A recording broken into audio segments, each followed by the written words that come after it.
A small group of lawmakers from both parties are now briefed on reports Russia offered bounties to the Taliban for killing American and coalition troops. But questions linger about when President Trump and the Intel Committee knew.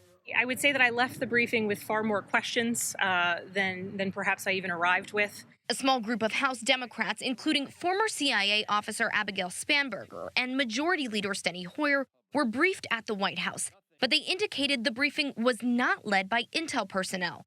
Spanberger says she wants to hear specifically from CIA Director Gina Haspel. Who received initial potential reports of these allegations and what steps were taken to keep our service members and civilian personnel safe in Afghanistan.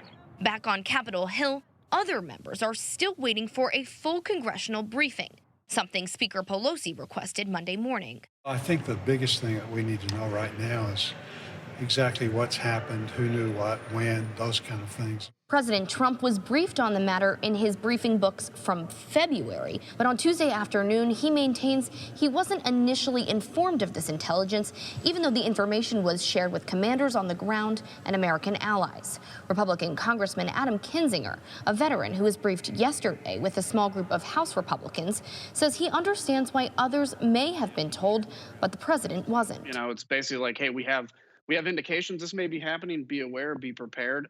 We're going to see what more information we can get. If I was president, I absolutely would want to know. If I was briefing the president, I would probably brief him to that extent. But Senator Mark Warner, vice chairman of the Senate Intelligence Committee, says he isn't buying the administration line that the president wasn't briefed because the intel wasn't rock solid.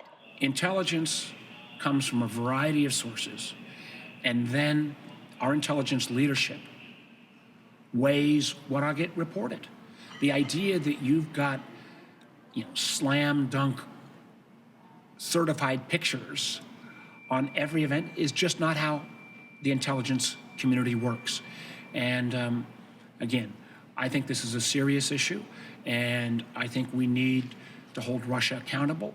Without commenting on the specific intelligence at hand, Warner says the president's inaction jeopardizes troops. This administration's unwillingness to call out Putin puts Americans in harm's way. This administration continues to kowtow to Vladimir Putin, that acts like it doesn't treat Russia as an adversary.